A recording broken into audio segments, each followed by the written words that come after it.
these young whippersnappers that are coming out of college who are so smart and say, we have a new idea, we have a new business plan, and we want you to be the central focus of it. It's amazing. They love it because now they're so important. They are really key to the success of the company. And most of the time, they rise to the occasion and they really do a good job of how they're positioning this. But it requires leadership on your part. It requires each of you to give true game-changing leadership to the organization. If you want to stay in the same old mold, it's tough to hire a young person and say, do this. If you want to be aggressive, and one of the best books you could ever read, does anyone know who Jack Welch is? All right. He ran a company called, stands for,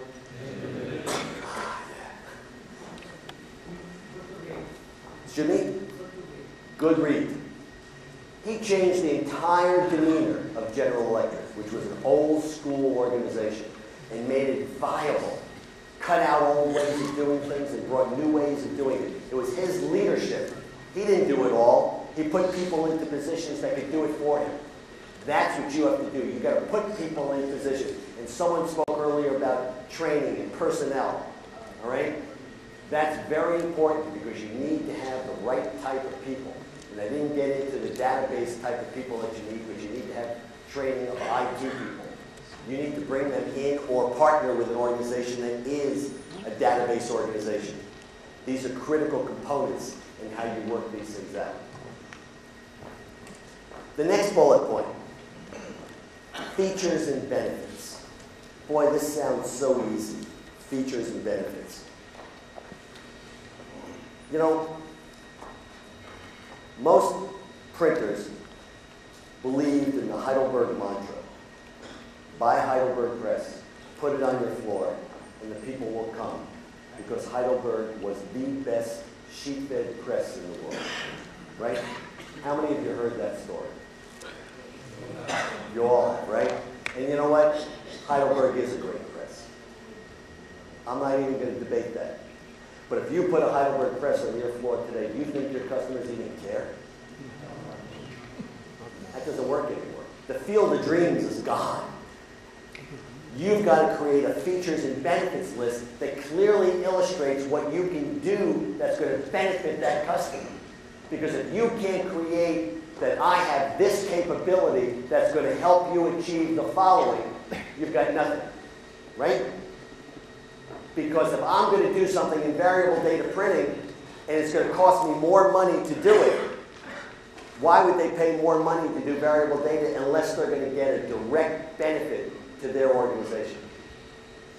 So you've got to illustrate this clearly that you have that capability.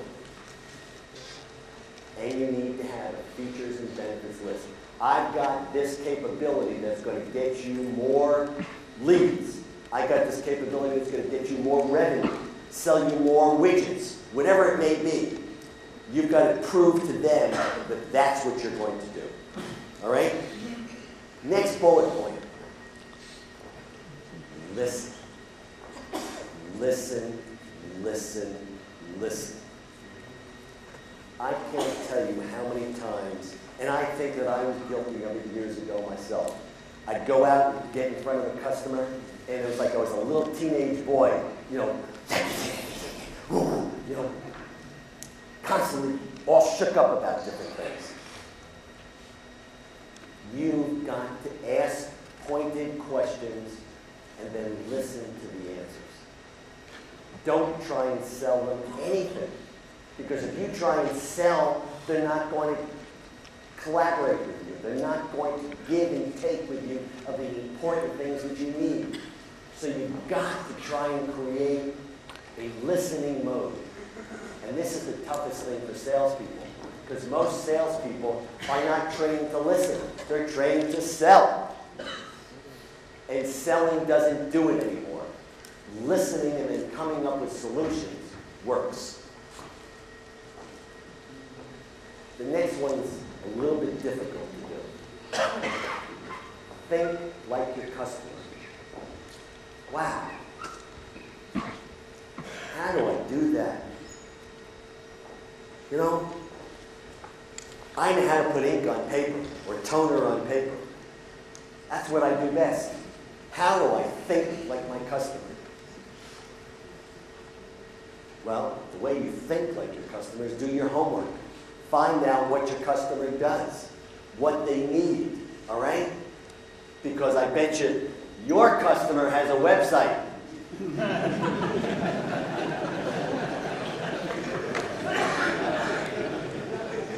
And if they have a website, what can you find out? Almost everything you need about that customer. So now you go in armed with information. Excuse me? Well, I'm sorry, I missed that. I don't want to miss anything. So what were you saying? You were just talking that you wondered why you say that. Oh. Well, he's smiling right now, so let's just leave that. I don't want to disappoint him. Yeah, you know, I've already embarrassed him about 5 or 6 times already. You know, if I get mugged tonight, you'll know why. Yeah. Good thing there's good security at the hotel. Go to the website. Find out what the customer's all about. Talk to them about their business, not about what you're trying to sell them. If you talk their lingo, you can better interact with them. You become a collaborator. You become a partner with them, not just a printer. You don't want to be a printer. You want to be their partner in their success. You buy that? You're shaking your head, so you better say yes. That's what we're looking at. We're looking at how you can collaborate. And the information to do that is right at your fingertips. It's on the internet. Use it. Right? You've got your iPad right there. What'd you find? Well, you'll do something good. You've got to do something with this information. And that's what you do when you think like your customer. Because now you understand what the customer's needs are. Offer something different. The other issue is if you keep trying to sell print, you get awfully bored. And your customer says, you know what, I don't need that anymore. We want apps for iPhones and for Droids. We want apps for our iPads. I need someone who can help me with that. I need someone who can manipulate data for me. That's what I need. If you can listen and figure out what the customer needs, you can now offer new services that become profitable to you and helpful to the customer. And can you imagine that? Being helpful to your customer? What a unique thought. Huh. Now, why didn't I think of that? Being helpful to your customer. Making life easier for them to do business with you. Right. That's what it's all about. And when we put all of this together, we're mixing the digital world and the offset world and everything else all together. And the last thing we always want to remember, it's not about the technology. It's about... Wait a minute. Who said that? You're in trouble. What's it all about? Content. Because when we remember content, we are going to be winners. And winners is what we want to be. So, what's the value proposition here? The value proposition is very simple. All right? And I think if there's one thing you can take away from it, it's this value proposition. It's pretty simple. Doesn't take much, but it requires leadership on your part, and it requires a change attitude for your company. Because what you're doing, and I hate to comment on the people who spoke this morning, but they didn't have change in their minds. They were too fixated on what they were going to do to get more books into their operation and more commercial print without looking at what was really necessary in order to do that. And I heard the word quality thrown out. Quality is great, but you know, service and quality are one point on the triangle. Trust, what I also heard thrown out, is very, very significant. And you become a trusted supplier when you give features and benefits that a customer can use to their benefit. Remember, you're in business to help them. And when you help them, you help yourself. So, there's an interesting situation here. Western Europe and the US are your training grounds. For the last 30 years, the US and Western Europe have been undergoing a lot of the things that you're now facing. The problem is, you don't have 30 years to catch up, because the technology that's landing on your doorstep right now is coming fast and furious. It's already been tested. It works. It works in Europe. It works in North America. It's there. So you've got to figure out how you can adapt quickly and move quickly. I'd say what happened in 30 years is probably going to happen here in 5. 5 years is your window of opportunity. So you have to move fast to make this happen. Because if you do it, it's going to work. Now, there's one other point that I wanted to discuss, and it's the last bullet on this slide. Niches. Don't try and be all to everybody. Look at certain industries that you could excel in. You know, the nonprofit industry is very big in India. How can you become a specialist in the nonprofit industry? How can you become a specialist in the higher education area? Because education is really going through the roof here. You're working so hard in educating the population. These school children that were right here were a perfect example of it. How can we focus in on these particular niches that are always out there, and that we can help these institutions foster growth within their rights? And if you come up with solutions and suggestions that can help them, you become a valuable partner to them. And those are the things you've got to remember. Because, again, who remembers who this guy was? Gutenberg. Gutenberg. So 600 years ago, he had a vision that changed the way we communicate. You have to take that vision today and change the way you operate. Because if you take that vision, what he instilled in his era, into this day and age of the 21st century, I think you can all be successful. That is what the takeaway from this session is all about. Because an idea that is developed and put into action is more important than an idea that exists only as an idea. Ladies and gentlemen, I thank you very much. I appreciate it.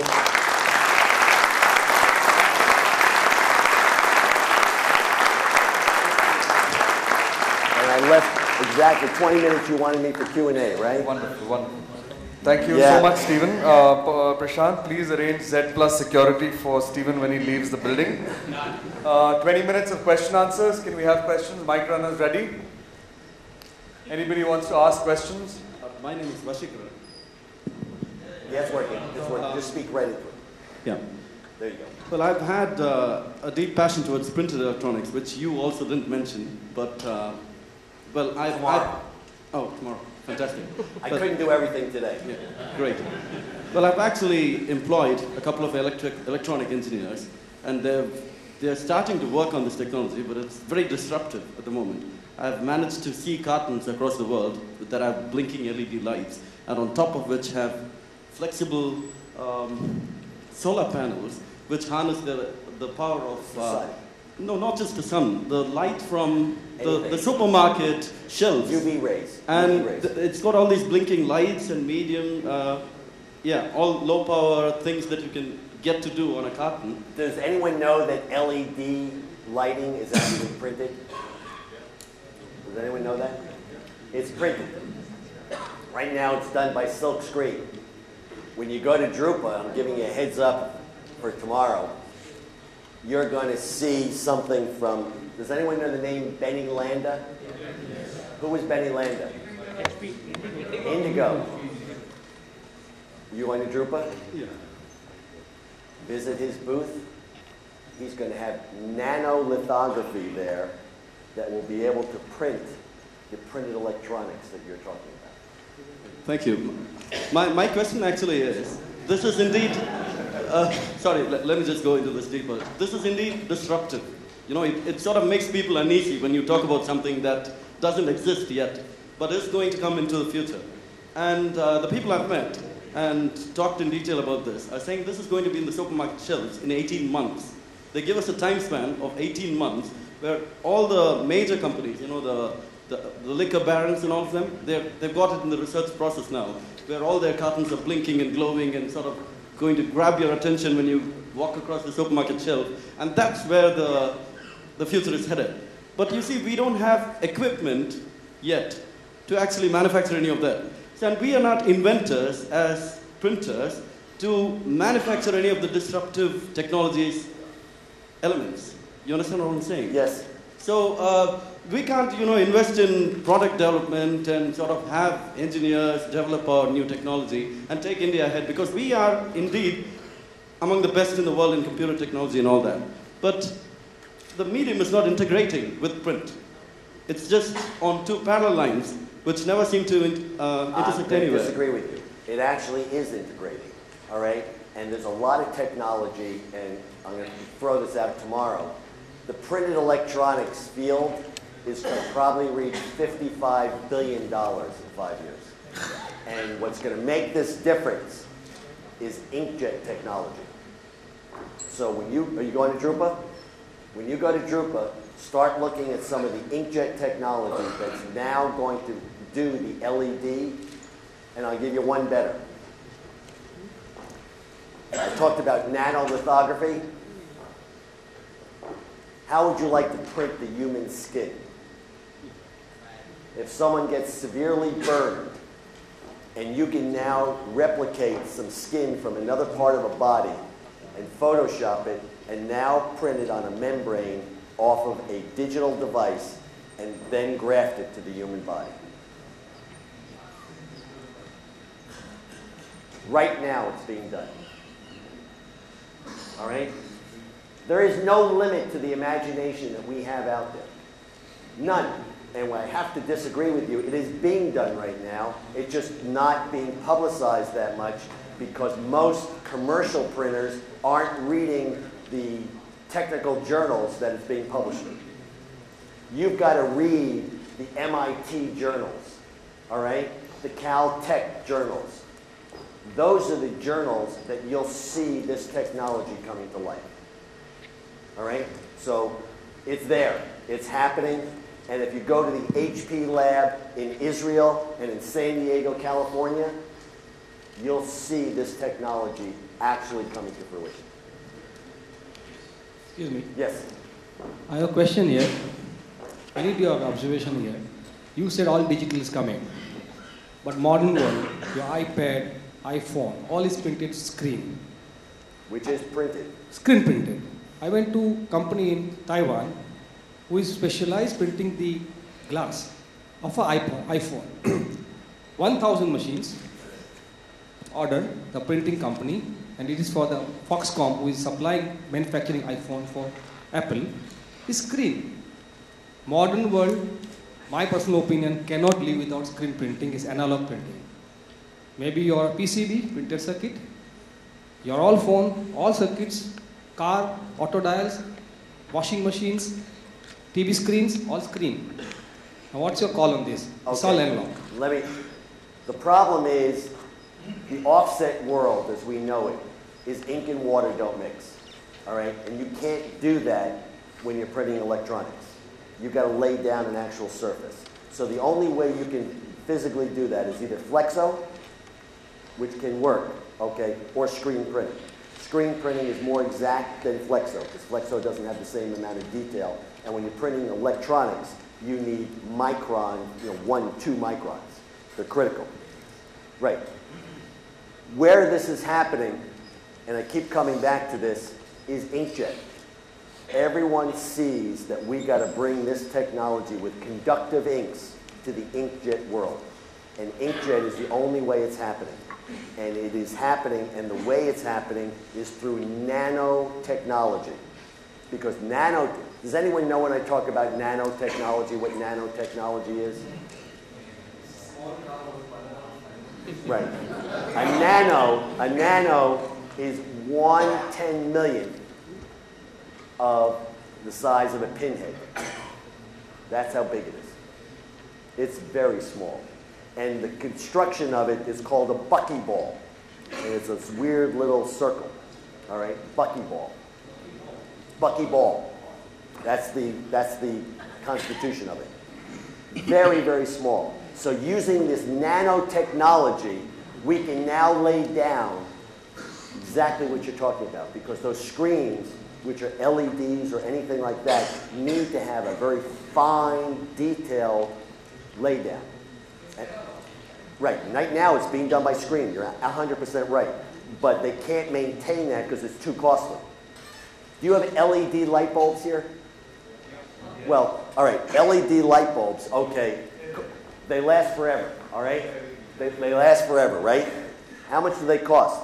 They cost like $50, $60. They can't continue to do that. Inkjet technology will bring it down to the same thing as an incandescent cost, if we can get it down to that level. And that's what we're going to see. Yes? In last Rupa, still that industrial printing with digital is not come up. No. 4 years ago it didn't. You're going to see advances now that are going to change that. Now, I have no inside because Benny Landa didn't call me up on the telephone to tell me. All right? So I just want you to know that. But the rumor mill has it that that's what they're working on. And just so you know, there's probably, you talked about your IT in India. India has some of the finest IT in the world, all right? The country that has some of the finest technology development in the world is Israel, all right? So make no mistake about that, that the Israeli people are doing things like you would not believe, all right? So stay focused on that, because that technology, that's why HP, Xerox, well, not so much Xerox, but Kodak did as well. Most of the major corporations have R&D centers in Israel to try and accomplish this thing. They want to pick those brains. So you've got to look at how we're going to use the inkjet technology to accomplish the things for these printed electronics, because we cannot stay with the analog world because it makes it too costly. And it's happening. But I can't tell you exactly how fast it's going to happen because I'm not privy to what that is. When I went to an HP lab in San Diego about 5, 6 years ago, because I taught their people about inkjet and things like that, you'd be amazed at what I had to sign to get into that lab. I thought I was going in, to the world's secret, like the CIA in Washington. I signed away everything in my life to get into this place. And then 4 years later, when they introduced some of the latest inkjet technologies, when the NDA was released for me. And they sent me a letter saying that the NDA is released. But that's how secret these people are and what they're doing. Other questions? Mr. Schnoll, you spoke about data management and content and all that. But for packaging people, one of the bigger worries is RFID, which is going to be huge. It's going to be huge. You did not touch upon that at all. You think? Tomorrow. Sorry. Okay. Tomorrow. All right. Okay. I couldn't touch on everything. No. So will the packaging people also need to understand data management, content Yes. in terms of all that? Okay. So Yes. we'll talk about that tomorrow. Right. It will be part of that tomorrow. But I just want to share with you, you asked about RFID. I'm afraid RFID is now obsolete. It died 4 hours and 52 minutes ago. In your in your smartphones, particularly you guys all have BlackBerries, there's a thing called a near field communication app. Anyone know what that is? NFC. NFC will replace RFIDs. Cheaper, already in here, and what, oh, you got it there? Excuse me? It's over there. Okay, so what happens is you get up close with your smartphone, and it automatically reads it and figures it out automatically. So you don't need an RFID, because RFIDs have more challenges to it, particularly with liquids. All right? However, RFIDs are still fairly prevalent, because now they figured out how they can print conductive inks and put chips on, you know, easier, which is inkjet again. And if you fly, I don't know how many of you fly, but I flew from America on United. My claim check to my suitcase, there's an RFID chip embedded in it. How many of you have gotten a passport in the last 5 years? All right? The world mandate is that all new passports since I think it was 2006, I think 2006, have to have an RFID chip in it. So when you go up to them, when you go to customs, no matter what airport you go in the world, not in India, hasn't yet, it's going to happen. All right, but